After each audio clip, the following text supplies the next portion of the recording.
Hello YouTube, Elita Legionarii here, and I'm back after what feels like, or what has been a long time, and I'm just going to talk to you about that now as to why that's been and what's been going on. And I do apologise for not putting any videos up for you guys, and it's just really good to be back actually. But anyway, what basically has happened in the last couple of weeks, it's probably been nearly 3 weeks now since I did any videos. What happened is, over the last few, you might have heard me mentioning it in some of my videos, over the last sort of couple of months or so, my computer's been a bit underperforming, so I'd finally got tired of it and got around to getting it sorted, so I took it in to see someone to fix it basically. And initially I thought it'd only be a couple of days, because when I've done it in the past it's only taken a couple of days. So I didn't put any video up to inform anybody of what I was doing or what I was planning on doing, because I figured I'd just get it done and have it back in a couple of days and carry on with my uploads. But what ended up happening is the guy I sent it to was rather busy, and he ended up having the computer, my PC, for about 10 days before I got it back. And that I have had it back for a few days, but however I've unfortunately encountered a few more problems with it, which is very frustrating. You mustn't have had time to fully check everything, I don't know, it's a bit annoying. But anyway, what's happened is my computer's got a bit of an overheating problem at the moment, so uploading videos is proving a bit difficult, so I haven't been able to get any up. It's not that I don't have any, I do have plenty of videos, which I'm thoroughly looking forward to actually commentating for you guys. I do apologise for this long-winded explanation. I have missed my recordings, I've missed my YouTubing, and I've missed seeing you guys' comments and things, but I will be continuing when I've got everything sorted. What I'm going to do today is I'm just going to upload a 3v3 31k for Rome Total War. What I'm also going to do is I'm going to splice in something new into it. I'm going to be playing War Thunder. It's a free-for-all kind of World War II flying tank game at the moment. Most of you are probably familiar with it. It's a fantastic game, and I'm going to splice into this video because I'm going to be adding it to my channel, because I'm absolutely loving that game at the moment. In fact, I haven't really been playing any Total War at all since I got my PC back. I'm just loving War Thunder so much at the moment. So I'm going to start uploading that from time to time. I'll see how it goes, see if you guys like it. If it's not a big thing, I'll probably just have it as a game I enjoy on my own, but if you guys do like it, I'll start uploading it. It's a really great game, I highly recommend it, but I'll get into that when I get to that section of the video. For now, let's get to some more Total War. So, let me just see where the battle is. I think this one here will do. I'm just going to upload some random 31k I did. I think I did it just before I sent the PC away for years. It feels like it's been so long since I've done any of this, but it's going to be really great. I'm going to be excited about this because I love commentating, and it's been a while since I've done it. So anyway, did I get lag then? No, there was nothing. Anyway, as you can see, it's a 3 versus 3 with 31k. I'm playing as the Greek cities. My teammates are Zerberus, who's in command of the Senate, and this fella here, Lord of the Legion. He was fairly new. He's playing as the Julii. So let me just triple speed that up a bit while I organise stuff. So I'm just going to assemble my forces here. Actually, I'll outline it, might as well. I have 2 Cretan archers with gold attack and 3 experience upgrades, and then I have 16 Spartan hoplites and 2 regular hoplites. Now, basically, I asked Cerberus to bring 2 archers, so I could have only had to bring 2 Cretans instead of bringing more. This was just so I could get more Spartans, because it's usually advisable for a Greek player to have probably 3 plus, really. But if you can get your ally to bring a couple, that means there's still 4 archers within our team, which is good, because I'll probably bring archers to counter me thinking I'll have more archers, which is usually the case. But this allows me to have extra Spartans. Now, what I've got, I believe, are 12 gold Spartans, and then I think it was it might be 14 gold Spartans and then 2 with no upgrades, I think. As I said, this was a while ago, but I'm just assembling them up in nice little rows here.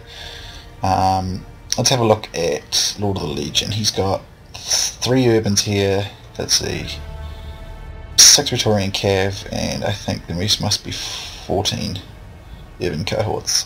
As you can see, his setup's a wee bit different with 3 rows of peerless green, which is you don't really need this many, at least not in this order. Usually like 1, 2 and then another one in front. It's more efficient that way. He knew 31k, but I think he's pretty new to it, but overall he did pretty good. I did a couple of games with him, he did pretty good, so it was good to play with him, so I'd be happy to play with him in future again. In fact, I'm happy to play with just about anyone who's interested in 31k, I just love it. And of course Zerberus, as you know, is a old hand at 31k, he's really good at it. He's a Senate, which is his favourite faction. He has 5 Praetorian Cav, 2 Archer Auxilia to support my archers, and then the rest of urban cohorts. So that must be what's that? Was 13 urbans. Lost my count there. Yeah, so that's going on there. Our opponents are 2 Scipii and a Brutii, so let's just triple until they're ready. Now, actually, before I do that, the plan was pretty simple. Lord of the Legion and Zerberus were to just come and link in with me, and I was going to hold up the centre, which would basically mean highly likely that most of the fighting would take place on either one of the 2 Roman player flanks on my team, as no one's really going to try and mash their way through the centre of a bunch of Spartans, because it's going to take forever. I thought that would happen though, but this allows me to cover my flanks and then send Spartans to support regions that will need support. Okay, so let me just pause this particular part while I outline these guys. So here we have Heaven's PCLegion. I think this might be Arminius of the Heaven Clan. I might be wrong though, but I think it might be. He might be. I did a couple games with him as well. He was really good. And I know he's featured on a few of Biscuit's videos. Biscuits can probably clarify who he is. I always get them muddled because amongst a lot of my clanmates, they all change their names, so I always lose track of them. Even though I do have the PID thing, I always forget. Anyway, he's got a build I would use, usually with Rome, and same with Biscuits. Not the same setup of the deployment setup, but it's the same actual troops. He's got 5 Praetorians and 14 urbans and 1 legionary. No, I thought he had legionary first, but just because he stretched this unit of urbans out longer than the others. Okay, so he has just got the typical 14 urbans. No, sorry, I'm sure he'll be the first cohort. He mustn't though. He must have an extra urban. He must. So he's got must be 15 urbans, I suppose. Yeah, 15 urbans, and there's 5 Praetorian Cav.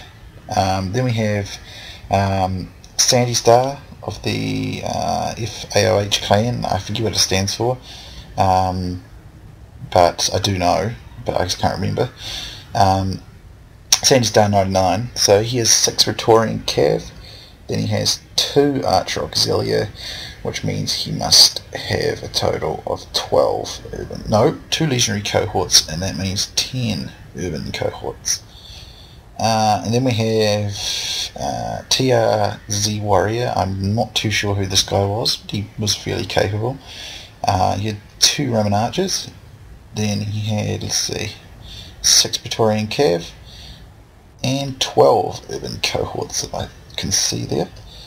So yeah, our battle plan was to converge on me. So at this initial stage of this battle, you're not going to see me do much more than just move my archers up, I think. While Lord of the Legion and Zerberus will come and link with me, and then we'll go from there. What I tend to do is stretch my archers through our entire battle line, which is something you'll see me doing in a lot of videos where I use archers, just because that gives them stretched out archers in longer lines are much more, like, they don't take as much damage because obviously they're in much longer formation and loose formation. And ordinarily, like in a CWB, you wouldn't be able to do that because they'd be too exposed on the flanks to enemy cav. But with allies like this in tighter formation, you can completely mingle them into your own lines. That way, they, your own guys absorb, your own guys with their shields and armor absorb all the damage, while they're in a really loose formation and a long formation further reduces the number of damage that they take. So it makes them very, very defensible, basically, which is what I'm trying to do here. So as you can see, these guys are linking up. and we're getting a similar thing going on over here by the looks of it with the other team. So I was pretty sure that what would end up happening in this fight is either one of these flanks would be attacked. I was honestly expecting it to be Lord of the Legion that attack, simply because he was the most inexperienced player on our team for 31k. It's what I would do, even though I know that's a bit mean on the newer players, but I usually target them in team battles because they're the weakest link. No offence to them, it's just being an opportunist basically. But anyway, they actually end up targeting mostly on Zerberus, but he does a fantastic job, but I won't give away too much. So we start moving up here. But we have the archer advantage because we have they only have 2 archer auxiliary, and they only have normal Roman archers, which are not going to be able to compete with Cretans, and basically 2 Cretans and 2 archer auxiliary because of the range. So we're going to have range advantage and numbers basically immediately. So he's going to start opening up. As you can see, I'm intermingled amongst my Spartans and amongst all of these guys here and these guys here, so I got a lot of cover from lots of armoured troops, and I'm stretched really thin here. So he's done the same, but he's got way less cover, plus he's got more men firing at him. So we start opening up on Sandy Star's guys here. As you can see, these Roman archers are still not in range yet, so basically these guys are fighting 4 archers on their own and getting pretty smashed up. As you can see, my guys have not really taken any major casualties, except perhaps this one's taken a few. But this archer duel's going to pretty decisively go our way. As you can see, TRZ starting to bring his Roman archers up here, so get them very close though before they're effective. But in a moment, Zerberus is going to just put his cav fort and just chase them away. As you can see, he runs them back here. In 31k, I highly recommend using longer range archers. It's much more practical, and you can actually afford them a lot more effectively than you can CWB, obviously. As you can see, already Sandy Star's losing significant archer forces, while mine are still full on this unit, and this unit's only down to 61, and he's only down to 48 with one of his and 79 here, so we're pretty decisively winning. Here you can see Zerberus is coming in with his cav. However, when you're chasing archers in units like this, you actually don't want to be in wedge formation because your units don't chase them as well. It's one area where standard formation is actually superior is trying to run down enemy archery type units or stray units, because they kind of angle in funny ways when they're in wedge, and it just doesn't work as well. So he's forced to retreat here, but it's caused some of the archers to have to run back and kind of, be forced away. So the result has been that we're bound to get pop shots on archer units that are not being able to fire back, and as you can see, that basically the others decisively take command of the archer duel. So we can then in turn in a moment start using fire arrows on decisive points of the battle to reduce enemy morale, which is going to be good. So for now, if you want to skip ahead if the archer duel's boring you, then that's up to you. If you want to do that, it's all good. So anyway, still finishing them off there. I might just go to double speed actually, just because that's nearly over. As you can see, PC Legion starts moving up his troops here, and in a moment I'm going to actually split off my 3rd line of Spartans. As you can see, I'm going to split them off here because I'm confident that my 12 Spartans here can hold out these urbans over here quite comfortably on their own, and I know that PC Legion's the newest player here, on our tile. We get more inexperienced, so I figure he might not know how to time cav strikes and stuff, so I'm going to kind of ignore the option for PC Legion to use cav runs throughs on him, which basically means the fight's going to take side against Zerberus, which is better because Zerberus is more experienced and he's just going to have a higher chance of success, obviously. So he starts moving some of his guys up here. So as you can see, the Peeler duel begins. Now he's going to throw his Peeler here, but because he's got 3 guys in this kind of formation, and and PC Legion's going to be a setup, it means these guys are going to throw all their Peeler on this unit, and these 2 are still not going to take much hits.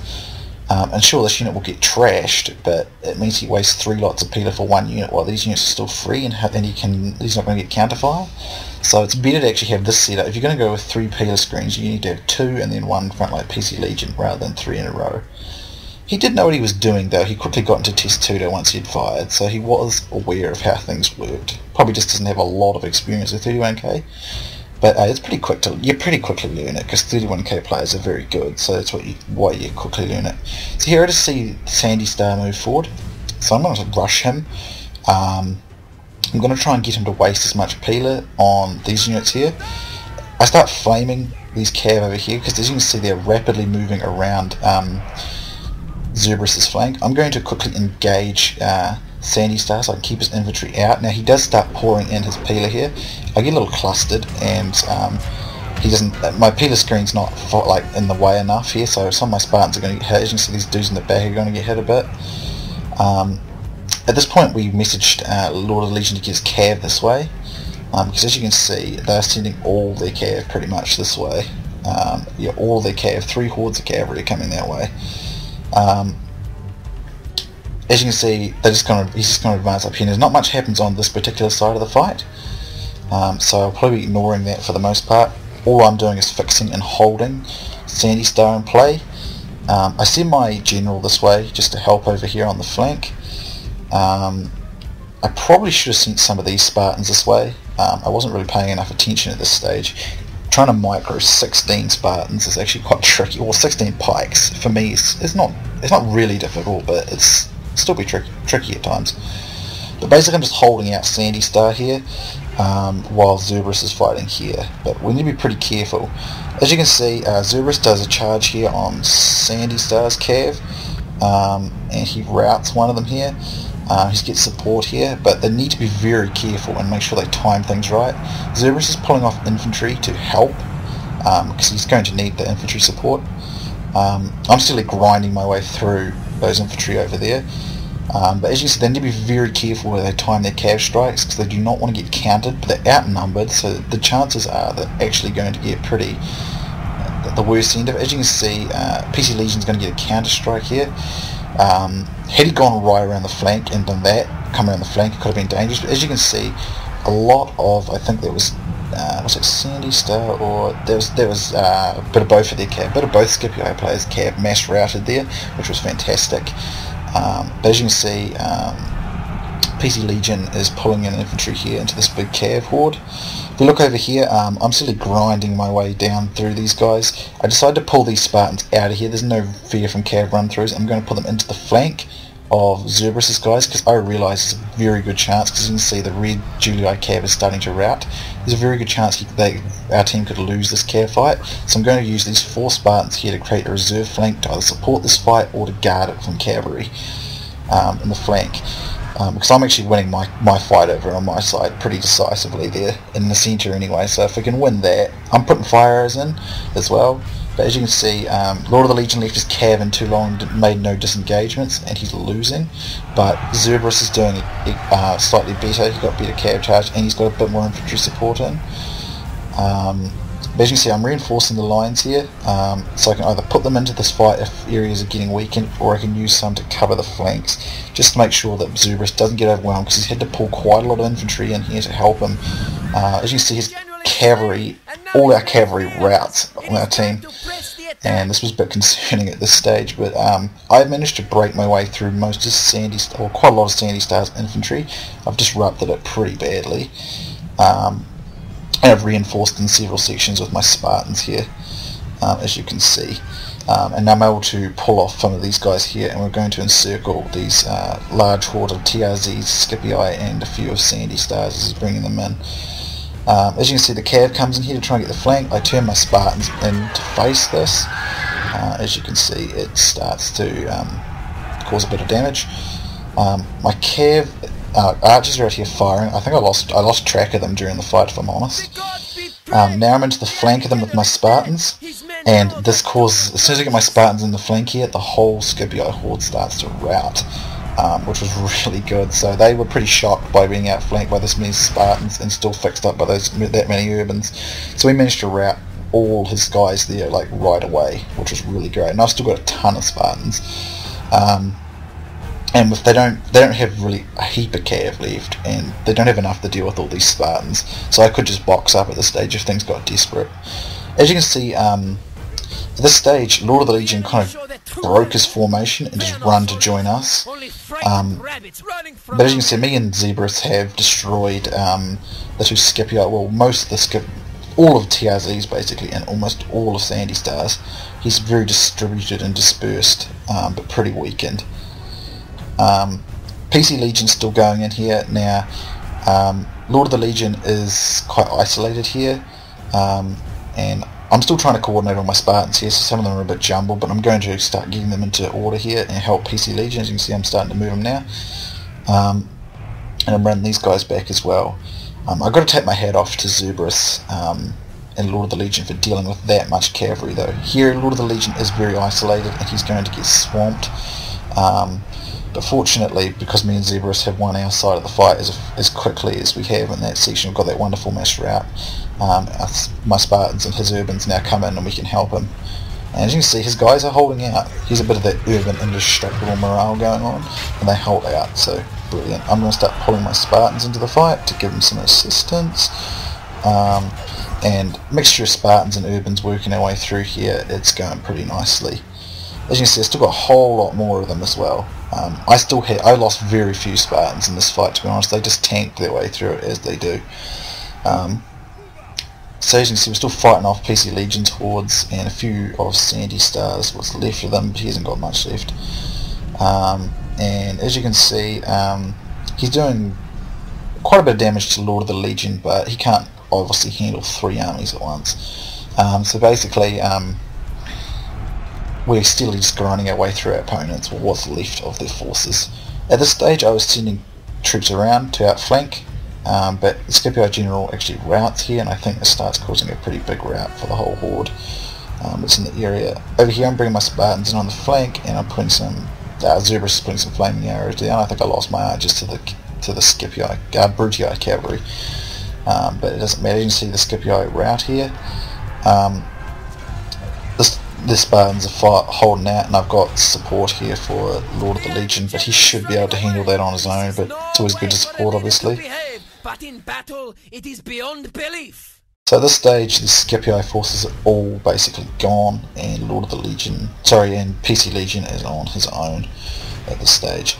We're slowly grinding our way through to victory there. So as you can see, I mean, I still got massive hordes of Spartans. I mean, look at them, most of them are like 60, 70, some of them still at 80, and I've still got most of them.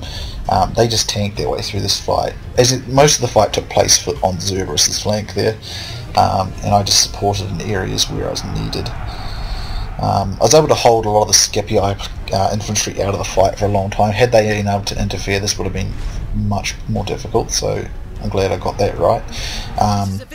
But they admit defeat at this stage. And yeah, this was a really, really great battle though.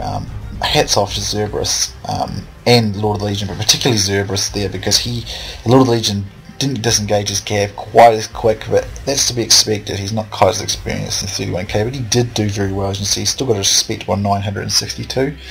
Zerberus takes 1,468 for the top kills.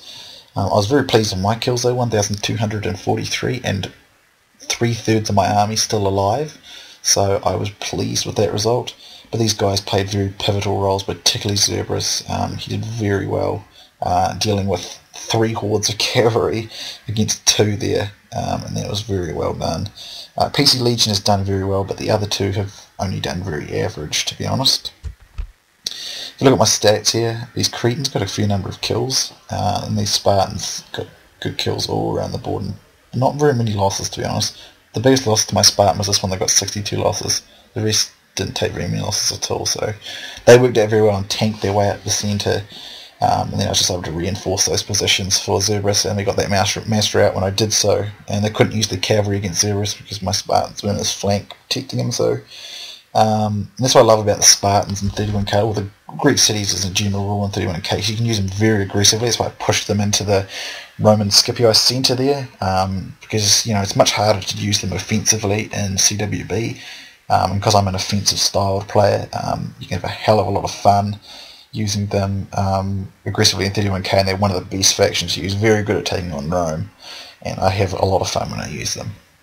So What I'm going to do now, guys, is I certainly hope you enjoyed this, but this is not where this video ends. I'm going to actually skip over to War Thunder. It'll all splice together nicely, and I'll show you some tanks action. I'm going to be using the Germans in a tank battle, so I'll see you there in a moment.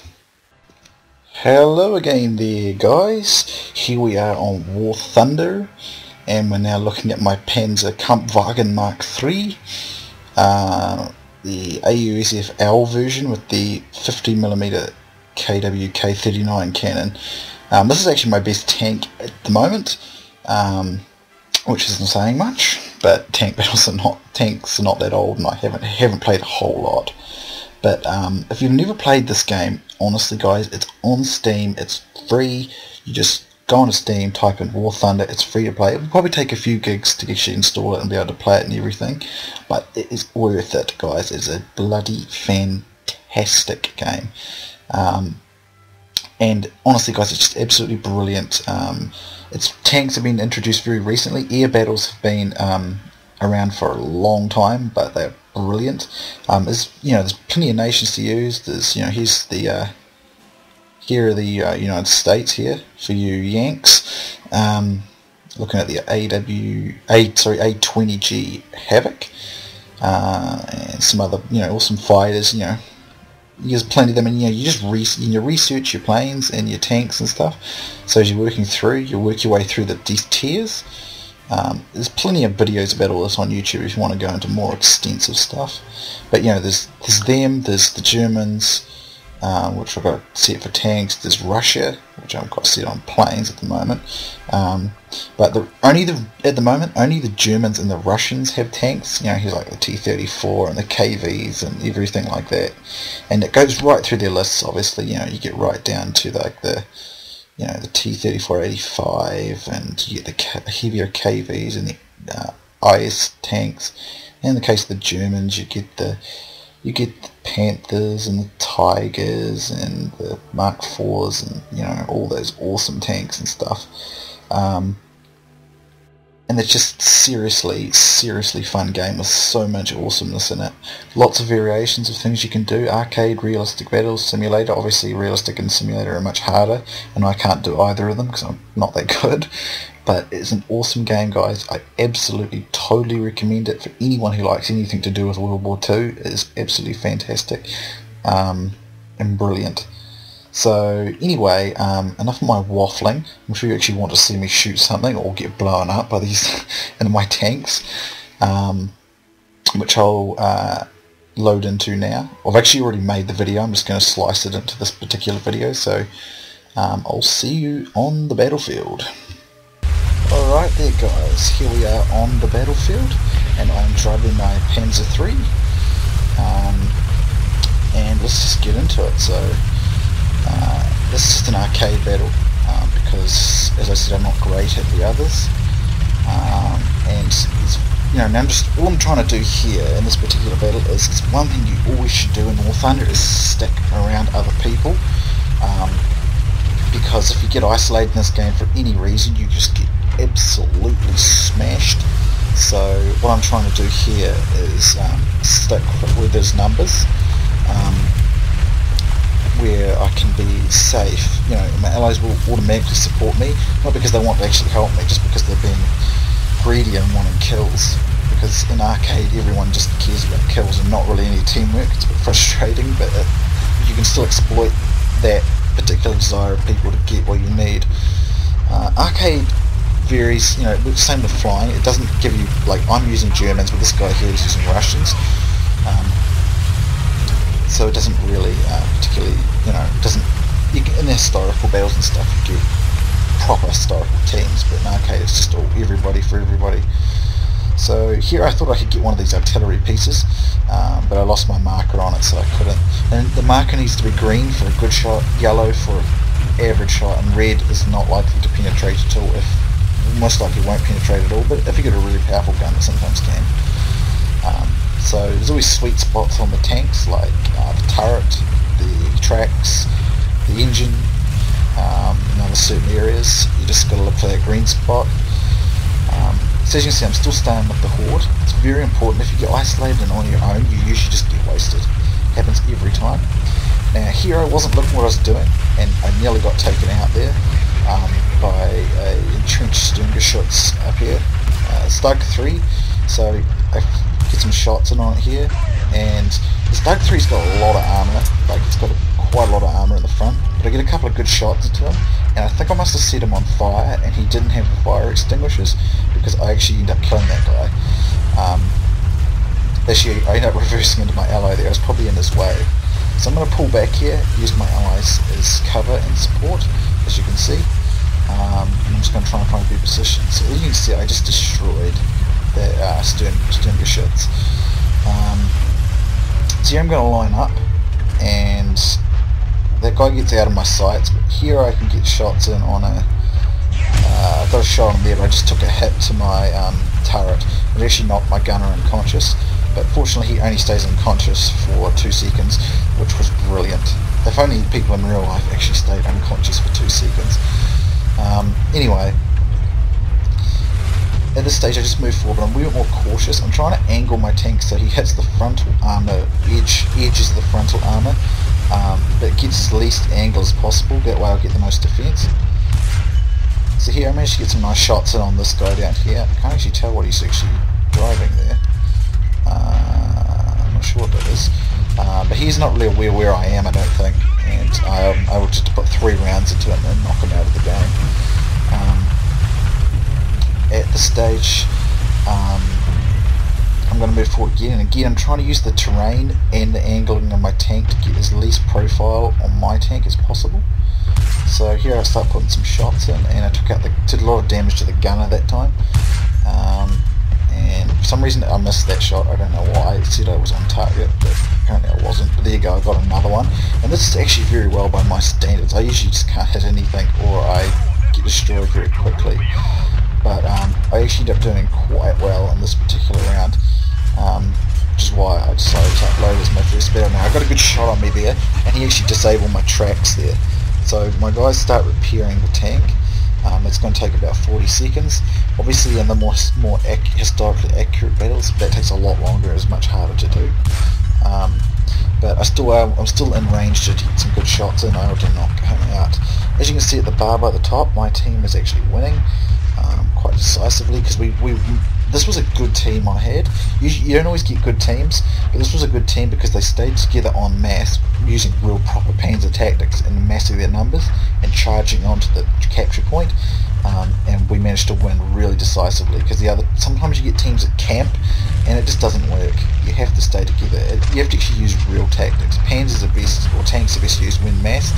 Now I got 75,000 rewards and trophies then, which doesn't always happen. In fact, it doesn't really happen much at all. But that was a really, really good round. I did very, very well. That's by my standards, because I'm pretty new at this and didn't do great. I got second. I actually got 4 tanks, which is quite high. Usually at most I only get about 2. Sometimes I don't get any at all. Now here I'm researching. This is the research section. As you do battles, you unlock various things that you start researching. So here I got choices to do suspensions, filters, brake systems, and I believe an extra ammunition type. PCR, I'm not sure what type that is, but I decided to work on that anyway, because getting new ammunition types is always good. As you can see, I had enough experience points to get that and then get some more. So depending on how well you did, I did well in that fight, so I got extra points. So I'm going to work on suspension there, because that obviously will improve my off-road handling, which is always good. Then I noticed artillery support. That is very useful, because you can obviously call in artillery onto positions. And as you can see, I've researched further, and I'm currently working on the long 75mm Sturmgeschütz, and I got quite a number of points towards it. So that's how it works. The better, you kind of work towards your next vehicle.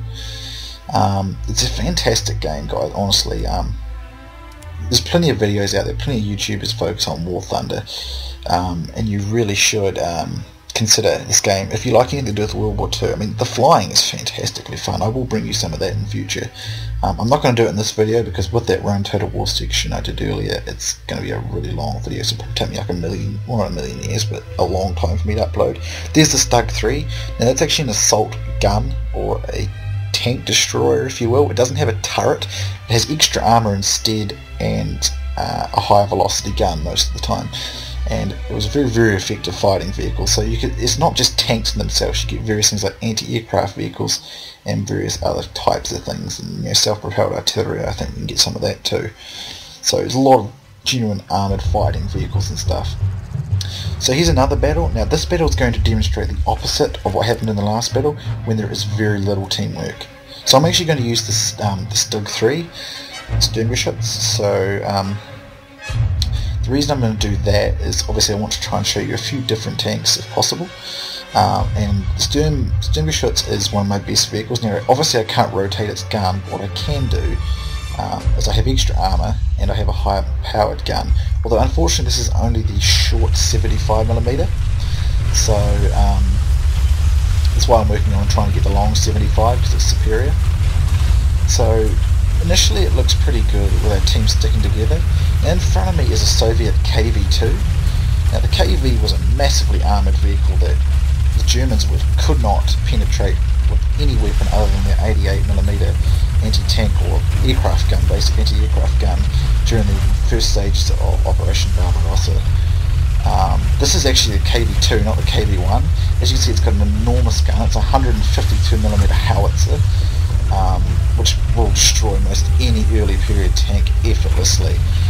KVs have got a huge amount of armour, which is historical. They were very heavy and they weren't very effective, very fast. They were intended as a breakthrough tank against fortifications and things. But everything in arcade is still pretty quick, so it's pretty devastating in arcade, even though it's not entirely historically accurate. You need to play historical battles and realistic battles to get that. But the reason I'm jabbering on about the KV is because I'm going to use him as a meat shield in this fight. I figure if I stick with the guy with the big, lots of armour and the enormous gun, I'm going to have good support. That was my thinking. Unfortunately, what I did wrong here was I actually didn't stick with the team.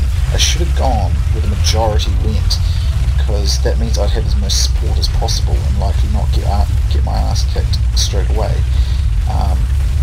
Now going with this KV is not a bad idea because it's still a very, very tough tank that should give me some really great support and cover. The problem is that my team disperses and defends and fights in little groups instead of focusing in this particular game, so we don't do nearly as well as I did on the last round. Now in this game your teams are just sort of randomised. Don't worry about even finding a game, you can find a game piece of cake instantly. But anyway, what's happening here is I'm letting him go forward, and as you see there's actually I think it's a Soviet BT tank there actually that's come in to support, and I actually got hit by this guy here. I get a round into his turret there, which doesn't kill him but it does damage him. Now I didn't realise at this stage, I got hit there but I used my fire extinguisher to put it out, and I ended up killing him. I didn't realise at this stage though I was actually blocking this dude from reversing there. I didn't mean to do that, it was not intended. Now I took a slight bit of damage to my engine, but I'm actually going to repair it and I'll be able to carry on. But I managed to take that guy out. I hit his turret and then I shot him straight through the tracks and it actually killed him. So my KV ally is still here though, and I'm going to continue to use him as a meat shield. As you can see though, the good thing about the Sturmgeschütz, it's got a very low profile, which was very, very effective in real life. And because it's got no turret, it could have extra armour, which enabled it to take more damage. Obviously it has no, without the turret though, it's not very effective in offensive roles. It was a very defensive weapon, as with generally every kind of tank destroyer vehicle. So here's another, this is a Panzer 38T. This is actually a Czech tank that the Germans used when they invaded the Sudetenland and absorbed Czechoslovakia.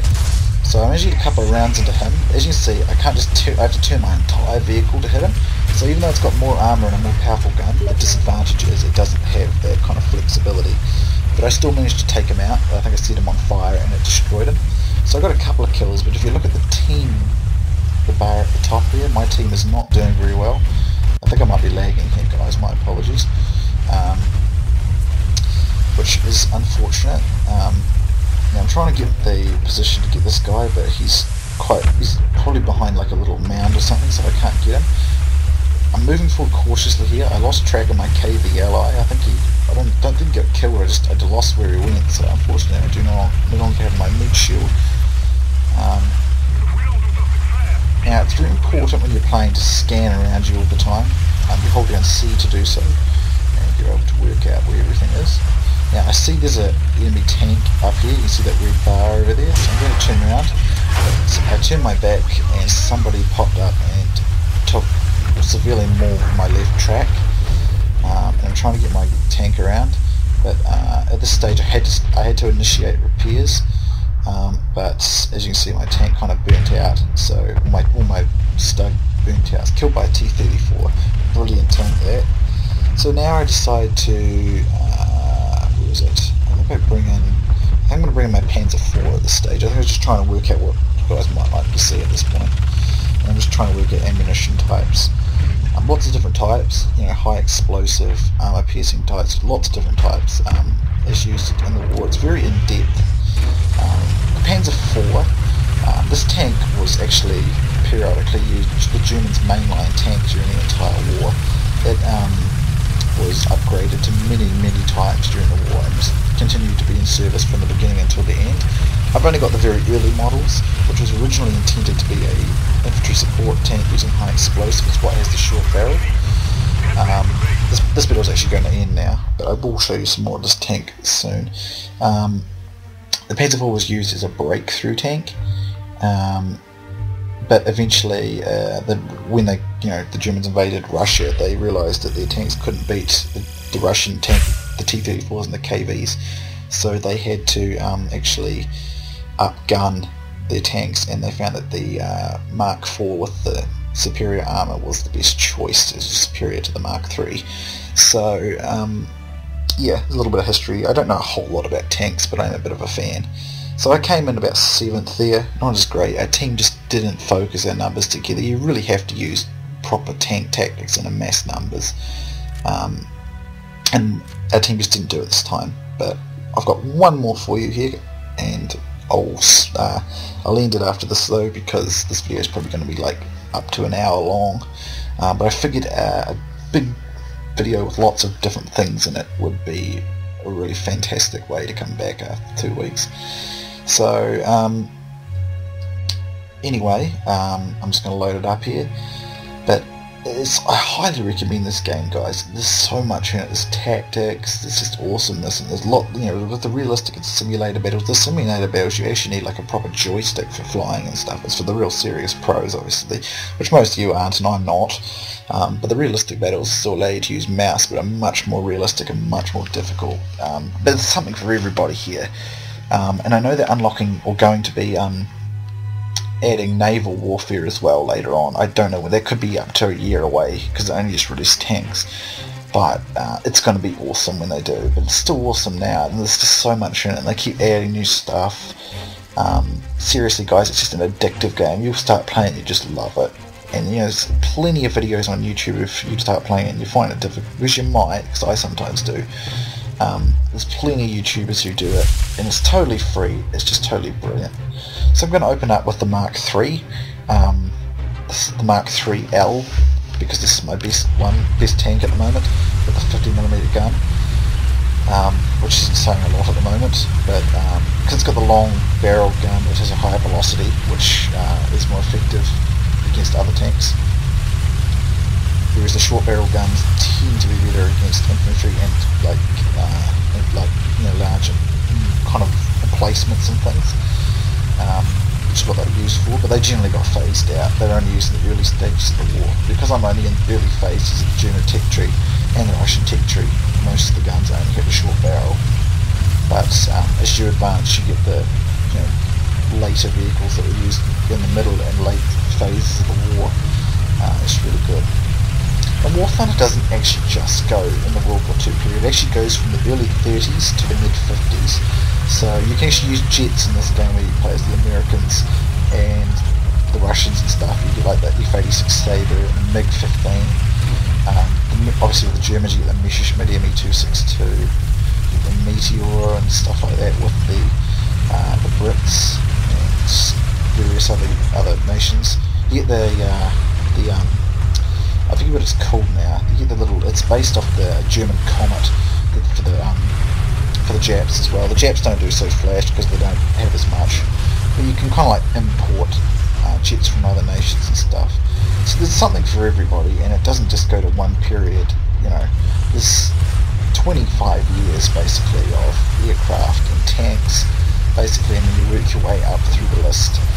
And you usually get paired up with tanks in a similar, or tanks and aircraft and vehicles and stuff, in a similar sort of area to the ones you're using, basically TRZ, the one you're using. So you're never fighting opponents that are way too much better than you, at least too much technologically better than you. Some of them might be way better players than you, obviously. So at this stage I saw that most of the guys were coming out this way to the left, so that's what I'm going to do. It's very, very bad to sit back and not go to the point, which is why I was pushing, or I always recommend you push for it, but you should always go with a group that looks like they're going in the right direction, because there's safety in numbers, and it's very important in War Thunder, because getting isolated is not good. Now I actually managed to catch him while he's on the run. I was pretty pleased with that shot, and I think that was a Mark III L lightweight. No, sorry, it was a T-34. That was, yeah, it's nice to kill a T-34, because that's actually a much better tank. Now you want to be, I was going to think about fording this river. You want to be careful, because if you ford them at the wrong place, you can actually go too far and sink them and then drown. It's not worth it. So I'm going to go around this way. As you can see, there's a 75mm stern. This stern shot. So that's the one with the 75mm long barrel. That's what I'm working towards unlocking, which I'm not too far away from achieving actually. Very, very capable weapon. 10,000 of them were actually manufactured during the war. The most manufactured German armoured fighting vehicle in World War II. And it was very, very good, especially in defensive warfare. So here this guy's just got himself just sitting above here. Now I haven't got a green marker, but sometimes if you just guesswork it, you can still hit them. Even if you haven't got that marker, you can still just try and guess. It's a wee bit tricky, and I'm still learning to do it. But if you can do that, you should get him. So he was using it to get some cover. I got a green marker there, and I got some shots into him there. Now he comes down, and I'm going to try and get him again. And I actually didn't have the green marker then, but I still hit him. So you just kind of figure it out as much as you can. The turret's always good to go for, because you can kill the loader, you can kill the commander and the gunner and stuff, and you can actually sometimes set on fire and ignite munition stores and things.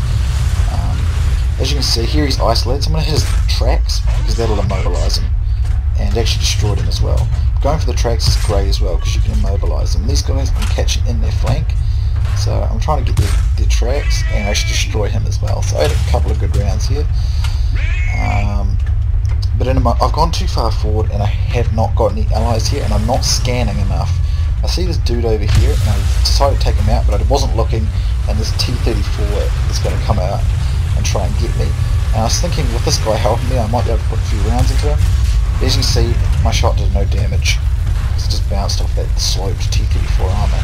T-34 is a superior tank to mine, and at close ranges I got no hope unless I come in from the side or the flank. So here I'm going to bring in the Mark IV, which I said I'd use again. And the Mark IV's got quite a bit of armour. I think it's actually got the most armour out of all my tanks, but its gun's not quite as good because it's a short gun. But when I unlock the long 75, the L50, the L75 for the Mark IV, that'll be quite good, because it was a fairly good tank. Got a lot of upgrades during the war and remained in service for the entirety of it. So I'm looking forward to unlocking that. This tank I've actually got artillery barrage with, although I don't think I end up using the artillery in any of this fight. It's a good way to force your opponents to retreat, or move into, kind of force them into areas you want them in, and to actually support your fire as well. So over here, I'm trying to get some shots down this guy, or trying to find a marker on him. I'm trying to guess there, but I don't particularly do great here, and I actually take a hit here. It slightly wounded my commander, but that shot did nothing. The Mark IV's got more armour, and I was at a longer range there, so that shot did nothing to my tank. It just bounced off. But I think it kind of knocked my commander around a bit on the inside, but he's fine. But at this stage you can see, look at the bar, the team worked together much better this time. They focused their power, They went for the mark, and the result was pretty decisive. As you can see, I only got red markers here, and I don't do any damage to him. So at this stage, I'm going to get my shot in,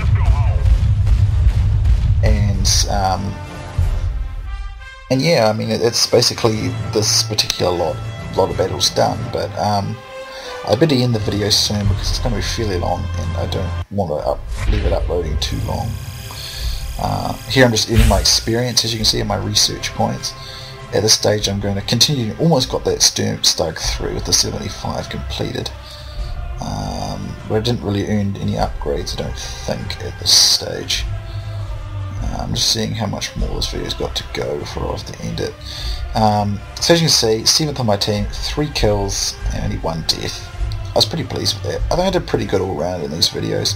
It demonstrates kind of the teamwork needed as well, which isn't always there, unfortunately, but just kind of have to deal with it.